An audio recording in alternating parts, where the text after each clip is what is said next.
I'm Soraya. My brother thought it would be hilarious to push me onto a train going nowhere, just to see if I'd break. What started as a prank turned into something darker. My lease got canceled. My name was tied to fake debt.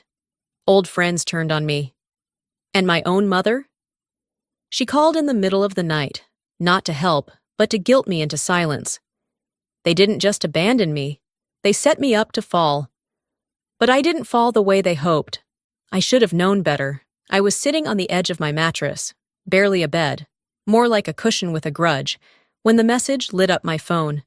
It was from Theron. "Let's start over," he wrote. Attached was a screenshot of a train ticket to Vegas. Round trip, paid for. "One weekend," the caption read. No drama, just us. Reset? I stared at the screen for a long time. He hadn't texted me in nearly 7 months. Not after the last fight, not after I blocked him on everything. But Theron had a way of slipping through cracks I didn't even know I had. He was always like that, charming in a greasy way. If the devil ran a used car lot, he'd look like my brother.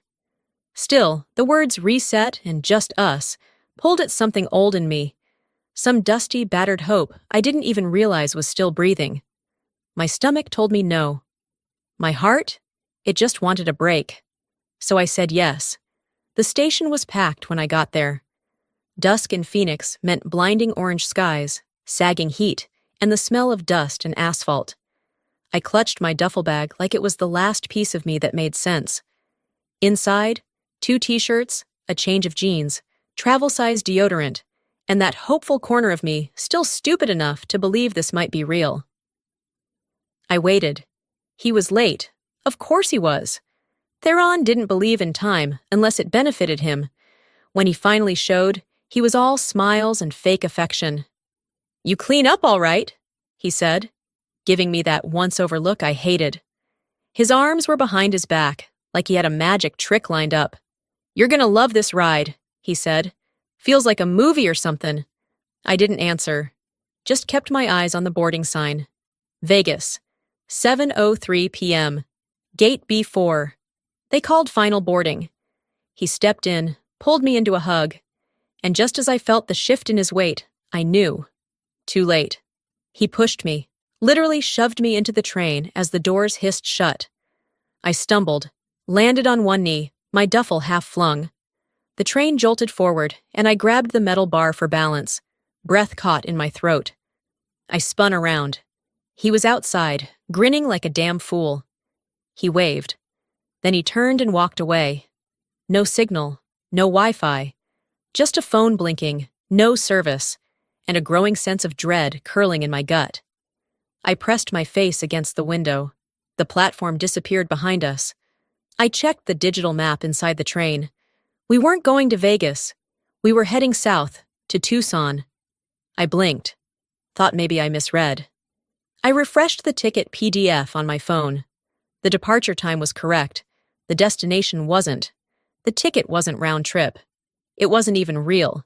It was a one-way to nowhere. I tried texting Theron. Nothing. I called. Straight to voicemail. Then the screen lit up. "Let's see how far you get this time, sis." I felt it in my chest, like something cracked open. For a moment, all I could hear was the hum of the train and a high-pitched silence in my ears. This wasn't a mistake. It was a game. And I'd just been made the punchline again. I pressed my forehead to the cold glass, tried not to cry. God, I hated him. But what really burned was that I hated myself more, for believing even for a second that he'd changed. I called Mom. No answer. Of course not. They were probably all sitting around the kitchen table laughing about it. Varric with his whiskey, Isolde pretending not to laugh too loud because she was trying to be neutral. That was her favorite line. Neutral while I drowned. A man in a plaid shirt sitting across the aisle leaned over. His eyes looked kind, but tired. He asked, "You okay?" "You look like you just lost your whole life." I gave him a crooked smile. Maybe I just did. He didn't say anything after that, just nodded slowly, like he knew that kind of loss himself, then turned back to his crossword. I stared out the window for the rest of the ride, watching the desert swallow the horizon. Tucson. When the train hissed to a stop, I stepped off like someone waking from a dream they hadn't asked to have. The platform was smaller, older, no flashy signs, just dust, peeling benches, and the dry heat clinging to my skin like a second betrayal. I walked into the station, found the nearest ticket kiosk, and tried to book the next train back to Phoenix. The screen blinked. Transaction declined. I tried again, with my debit card. Card flagged. Please contact your bank. My throat went dry. I called my landlord, hoping to buy a few hours, lie a little, say I was stuck, that I'd be back tonight. She didn't even let me finish. Ms. Whitmore, we've already changed the locks. What? I felt my legs wobble. We were informed you had behavioral issues, mental health concerns. It's a liability now. Behavioral issues? My voice cracked. Who told you that? She hung up. That apartment was barely a step above a shoebox, but it was mine. The first place I'd signed for on my own. I remembered scrubbing mildew off the ceiling with bleach and a towel and thinking, this is what independence smells like. Gone. Just like that. I didn't need to guess who had called her. Varick used to say stuff like that all the time. Don't listen to her, she's always been unstable. He'd say it in front of neighbors, waitresses, even teachers. It was his favorite trick, make people question my mind, and they'd never listen to my words. And Theron? He just watched and laughed. Always the golden boy. It's just a joke, chill. He'd whisper, whenever things went too far. I sat on the curb outside the station and took inventory. $28, a dead phone, a bag full of cheap clothes, and no address to return to. I found a diner that never closed and bought the cheapest coffee they had. Burnt, watery, no refills. I stayed for hours pretending to scroll through a phone that wouldn't turn on. When I nodded off, a busboy tapped my shoulder. You can't sleep here, he mumbled. I left. Spent the night on a bench behind the building. Woke up stiff, sore, and humiliated. The second night, same routine. On day 3, I walked into a temp agency. The woman behind the counter gave me a look like she already knew me. Sorry, we're not hiring walk-ins, she said. I blinked. Your sign says otherwise. She leaned in, lowered her voice. Look, I saw the post. I don't know what you did back in Phoenix, but I don't want drama in my office. I left. On the street, a man brushed past me and muttered, Trash always finds its way south. I almost chased after him, almost screamed, What the hell do you even know about me? But I didn't. What was the point? Later, I sat at a bus stop watching a family across the street, Dad lifting a toddler in the air, Mom laughing, the baby squealing with joy. I used to think I could build something like that. A life. A family. Stability. Then again, what did I know? I pulled out my phone again. Useless. Thought about calling Isolde. Maybe she'd listen. Maybe, for once, she'd pick me over him. Instead, I scrolled to her number and hit delete. She made her choice a long time ago. I remember being 9, kneeling on rice in the kitchen because Theron had blamed me for breaking the microwave. I hadn't even touched it. Isolde walked in, saw the tears in my eyes, and said, Just apologize so this can end. Like peace was more important than truth. She'd been doing it my whole life, choosing the peace of silence over the pain of accountability, and I was done paying for that. As the sun dipped low, casting Tucson in bruised shades of orange and gray, I felt the weight of it all settle into my bones. My feet ached, my stomach growled, and I had nothing left to lose. I whispered it aloud just to hear the words outside my own head. You can sleep on a bench, you can walk back, but you're never calling them again. The words echoed like a vow in my head as I walked the quiet streets of Tucson at sunrise. My feet were blistered, my lips cracked, and I'd slept sitting upright on a metal bench with a plastic bag for a pillow. I wasn't sure what hurt worse, my back or my pride. 3 days in, I finally caught a break. A little cafe on the corner of 4th and Congress was hiring. It had a crooked open sign and a chalkboard menu out front with words like homemade and family-owned scribbled in curly white lettering. I walked in smelling like sweat and defeat. The owner, a woman named Denise, looked me over with that mixture of curiosity and caution people reserve for strays. She asked one question, "You good with early mornings?" I nodded so hard I made myself dizzy. They gave me a chance. Not much, 4 hours a day clearing tables and restocking creamer. But it was something. I overcompensated by saying yes ma'am too often and wiping the counters 3 times more than needed. I kept my sleeves down to hide the bruises on my arms from sleeping on concrete. I smiled too much. Polite, sweet, invisible. But invisibility doesn't last. A week in, things changed. Customers whispered as I passed. A group of college kids stared openly at me one morning, then burst into laughter when I dropped a glass. I tried to brush it off, but something was off. Mid-shift, my coworker Lily tugged me into the back and showed me her phone. A Facebook post. Local community group. My photo, cropped from a staff pic at the last diner I worked in Phoenix. Caption, "Warning, this girl stole tips from coworkers and walked out mid-shift. Now she's moved to Tucson. Heads up." Below it, hundreds of comments. "She looks like the type." "Karma's got a name." Anonymous source, of course. But I knew.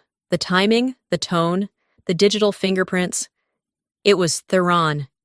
He always found a way to leave bruises without lifting a hand. I felt the floor shift under me. Lily's face was unreadable.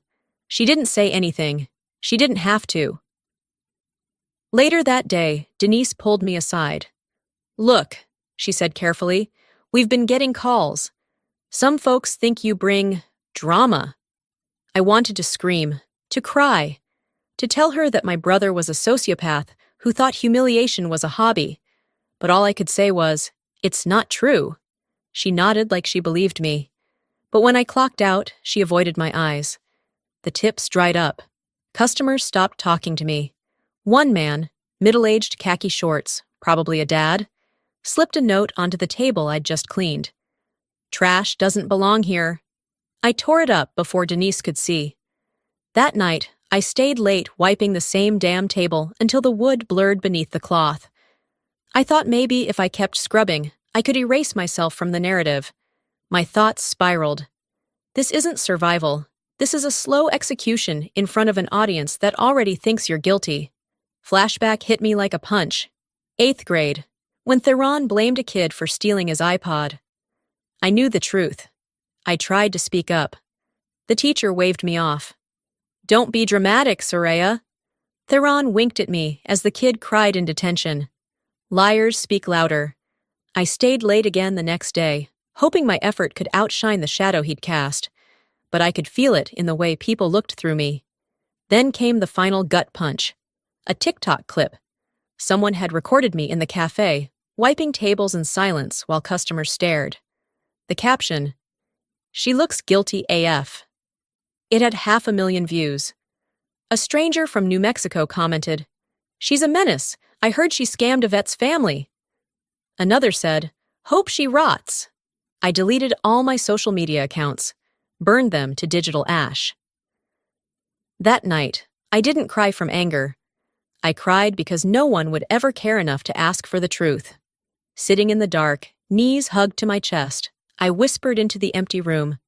If I disappear, I wonder how long it would take anyone to notice. Turns out, not long at all. The next morning, I found an envelope shoved under the door at the cafe. It wasn't from the landlord, or a customer, or anyone with good intentions. It was stiff, official-looking, red stamp, urgent financial notice. My stomach twisted. Back at the shelter where I was crashing, an old converted church near downtown, I opened it with fingers that didn't want to move. My name was at the top of the page. Full legal. Social Security number matched. Loan account ending in 4417. Amount $20,000. Reason, personal loan. Cosigner, left blank. My signature was at the bottom, except it wasn't mine. I stared at it so long my eyes blurred. Not because I didn't recognize it, but because I did. That swooping S, the curved W in Whitmore. Someone had studied me, practiced, planned, and there was only one person in my life with that much audacity and zero remorse. Theron. I sat down on the edge of the cot and tried to catch my breath. 20,000. I didn't even make that much in a year. I called the loan company, voice flat, pretending I'd just come across the paperwork and wanted to confirm a few details. The woman on the phone was polite enough, until she heard my last name. Oh yes, you're the primary. Your brother Theron was listed as the cosigner. He mentioned you might call. Mentioned I might call. I didn't even hang up.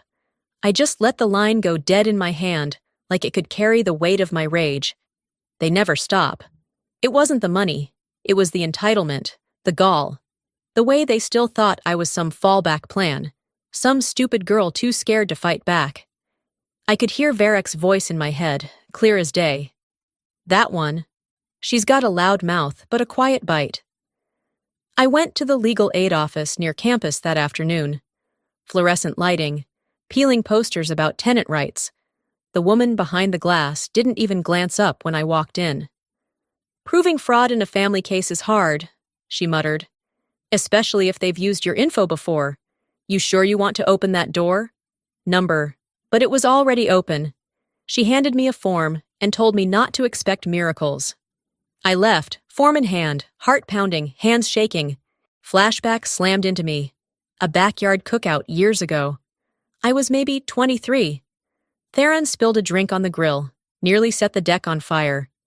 Varek laughed, slapped his back, then looked at me and said, Bet your sister'll clean this up too. She always does. And I had. Every time.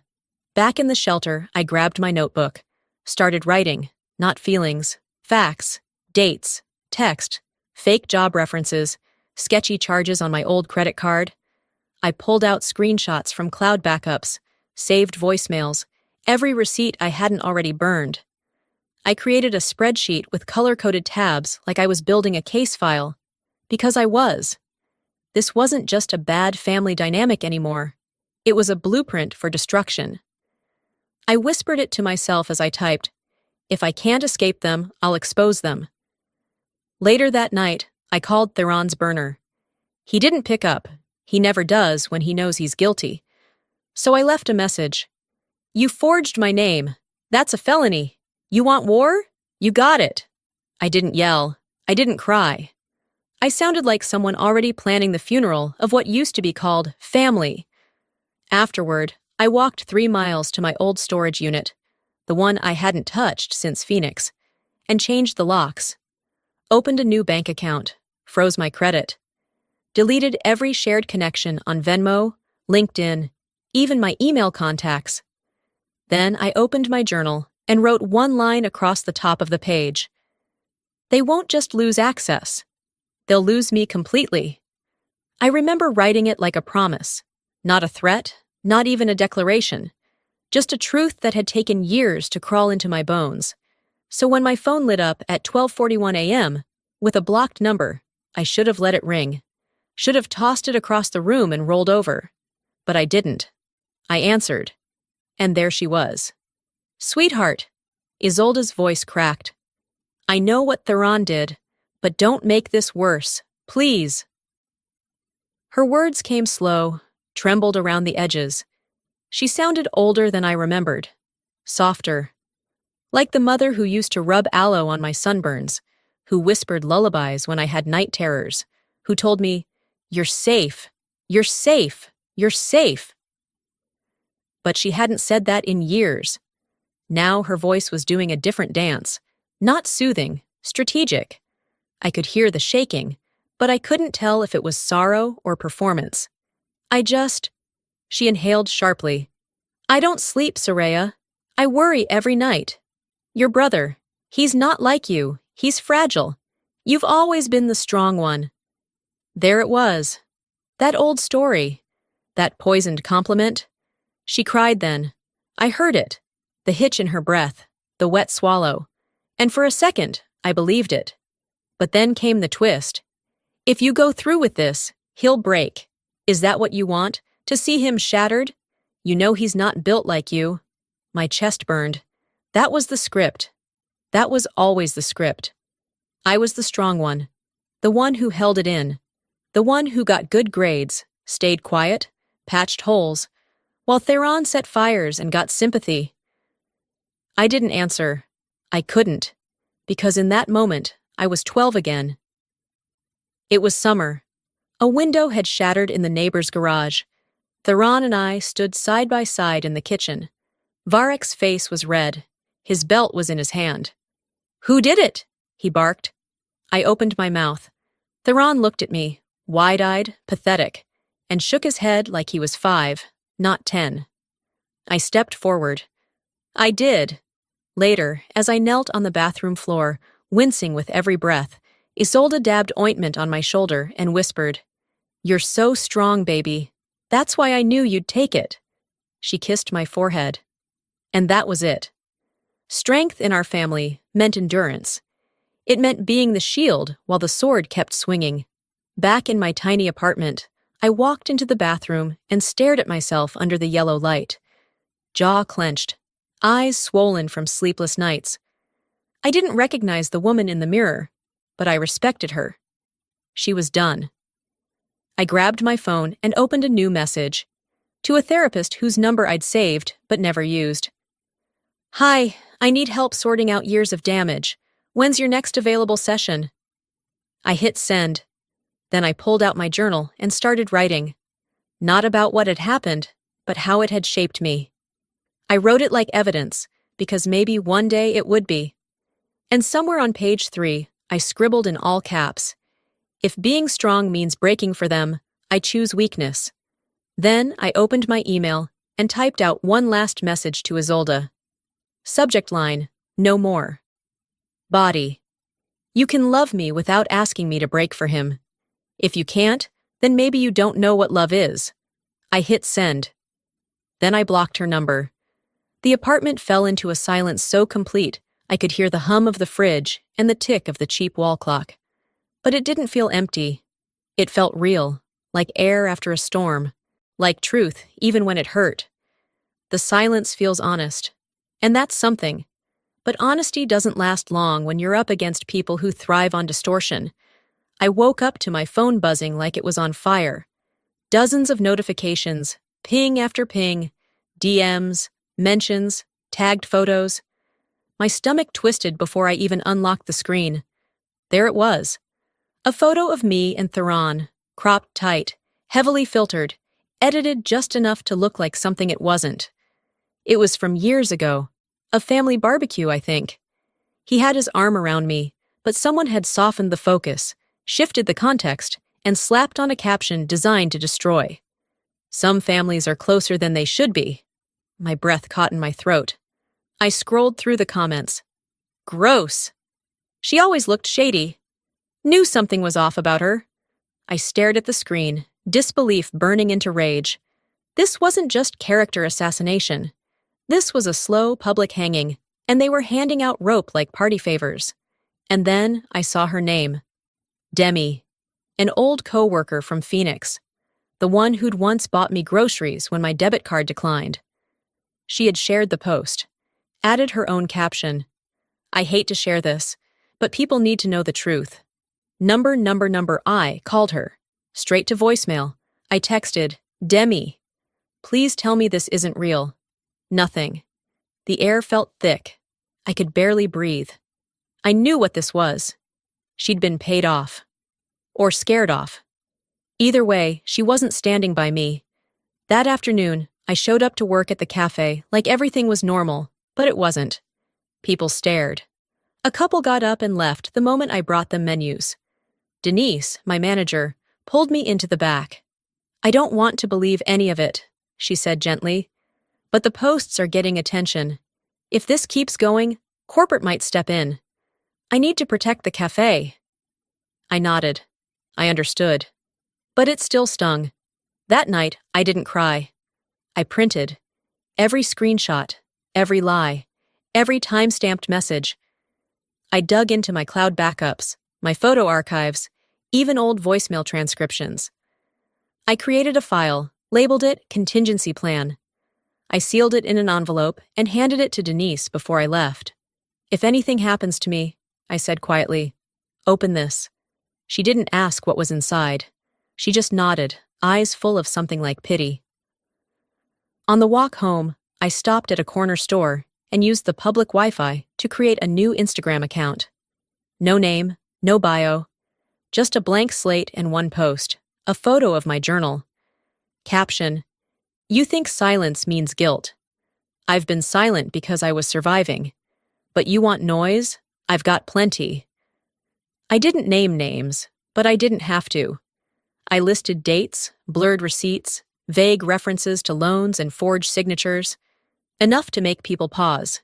Enough to plant doubt. The post caught fire. DMs rolled in, some hateful, but some curious. Wait, is this about that girl from the cafe? Didn't her brother have a record? Things aren't adding up. And just like that, the ground shifted. Then came the message. Theron. His handle was private, but I recognized the profile photo. A blurry shot of his dog from 5 years ago. His message. Take that post down. You don't want this smoke. I stared at the words, heartbeat steady, controlled, focused. I typed back. You should have left me off that train. Then, one last line, fingers shaking, but not from fear. You want war? Here's your first warning shot. I hit send and dropped the phone on the counter like it burned. The next morning came like any other. Eggs crackling on the flat top, the smell of burnt toast, Jalen humming something off-key by the grill. The diner was packed. Tickets fluttered on the rail like white flags, and my hands moved on autopilot, pour, plate, wipe, smile. Until the air changed. It wasn't loud. It wasn't a crash or scream. It was the kind of silence that feels intentional, that unnatural stillness when people stop chewing just to listen. I looked up, and there they were. Theron, in a pressed black shirt, like he'd come straight from a funeral. Varek, arms folded, jaw locked. And Isolde, pearl earrings, handkerchief in hand, face tilted like she was already the victim. I froze. They didn't walk in.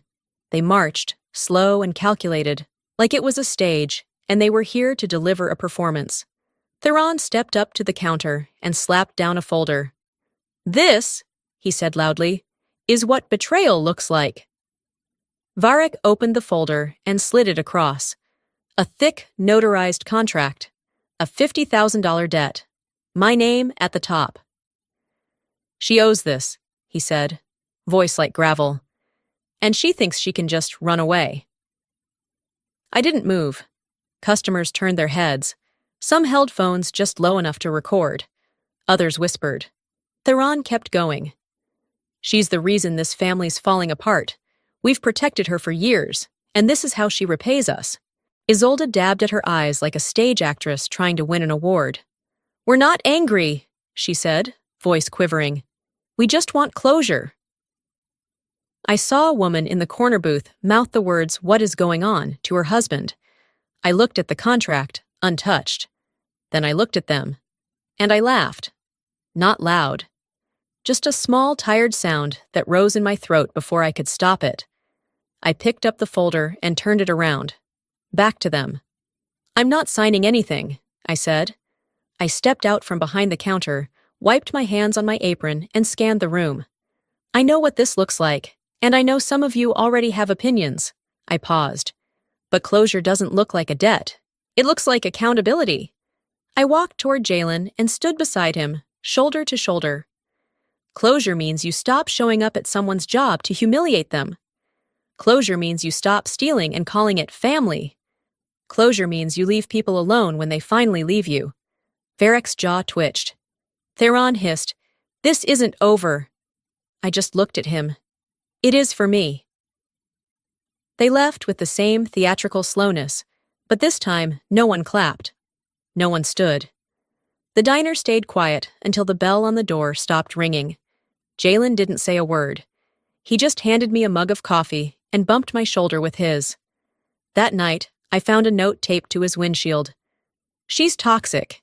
If you're with her, you'll fall too. Typed. No signature. He showed it to me in silence. My stomach sank. He looked at me, lips pressed into a line. "You think I scare that easy?" I didn't trust my voice, so I just nodded. We burned the note in the kitchen sink. I didn't sleep. Instead, I wrote a long post on my burner account. "I will not pay for silence. I will not apologize for surviving, and I will not let shame be my inheritance." I hit publish. Then I turned off my phone. They came into my job to end me.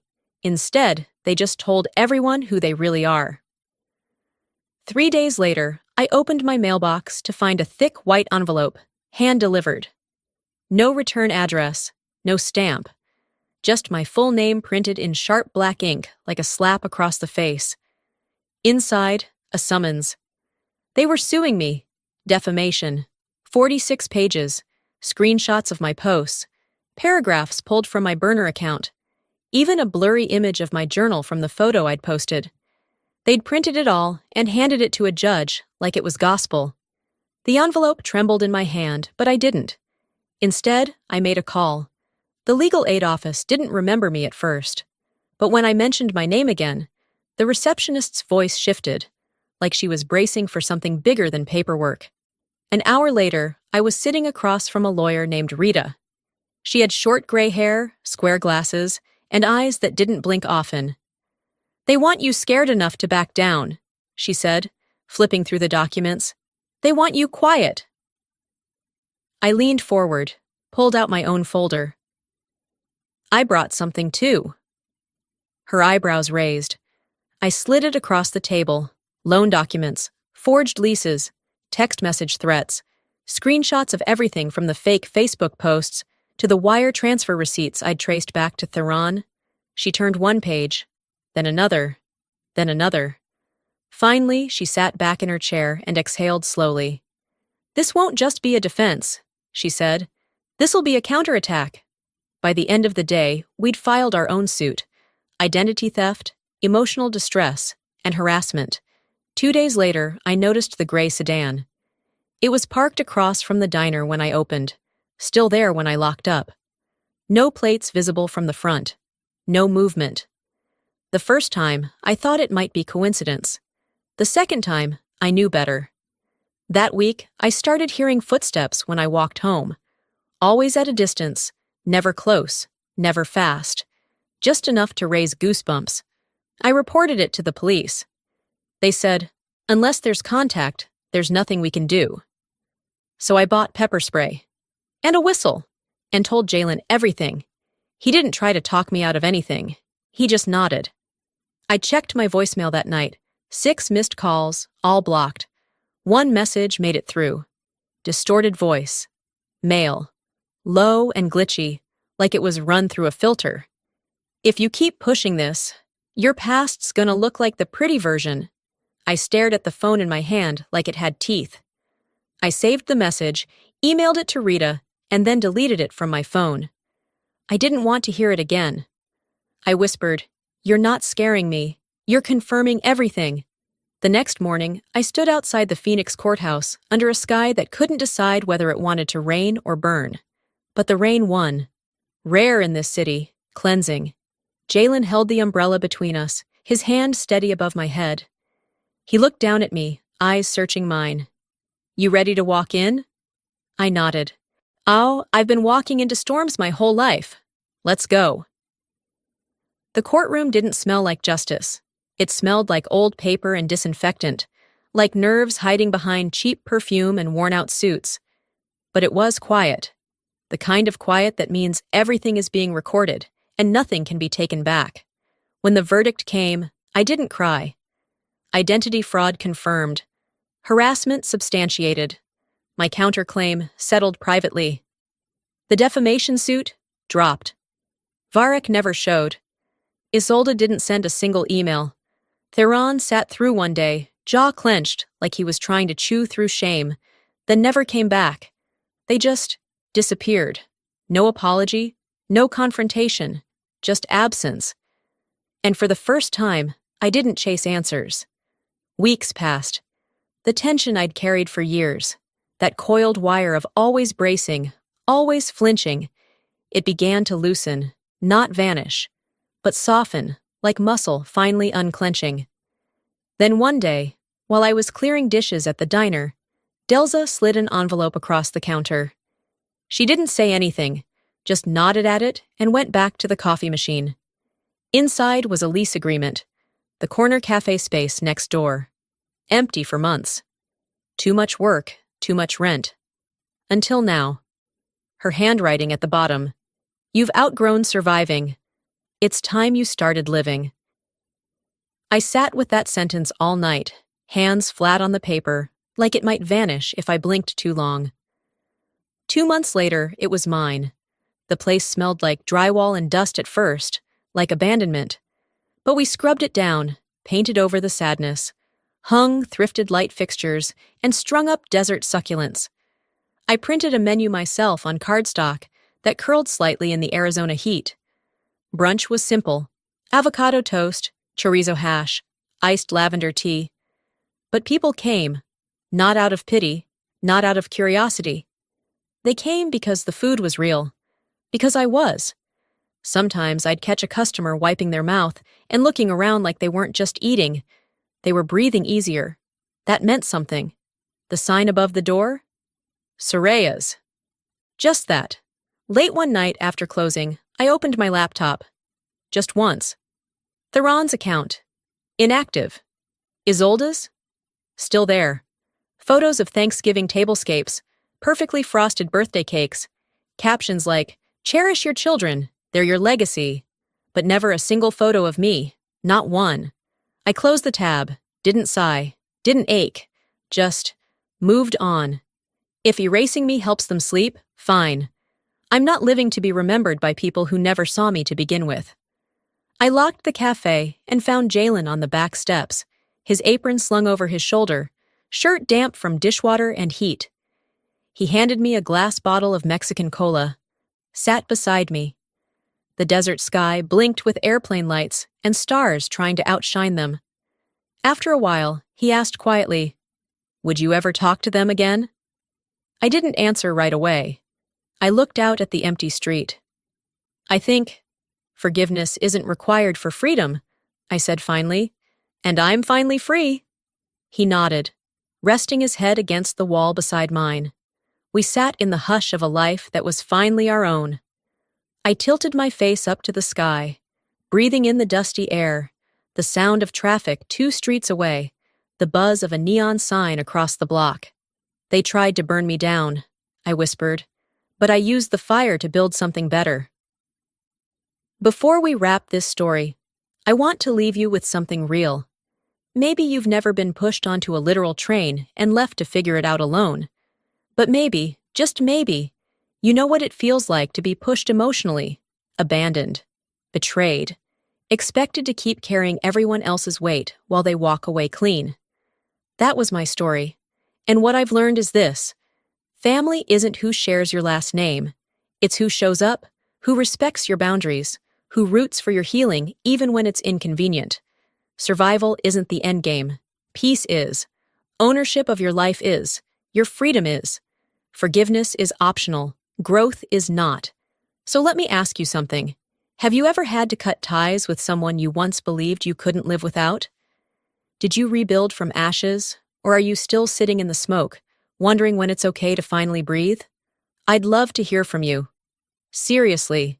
If this story spoke to something deep in you, type 1 in the comments, or just let me know where you're watching from. If it rubbed you the wrong way, that's okay too. Tell me why. Every voice counts here. And hey, if this hit you in the heart and you want more stories that speak the truth most people are scared to say out loud, don't forget to subscribe. That little button? It's how we keep going. It's how we keep telling stories that matter. Until next time, own your story. Don't wait for permission.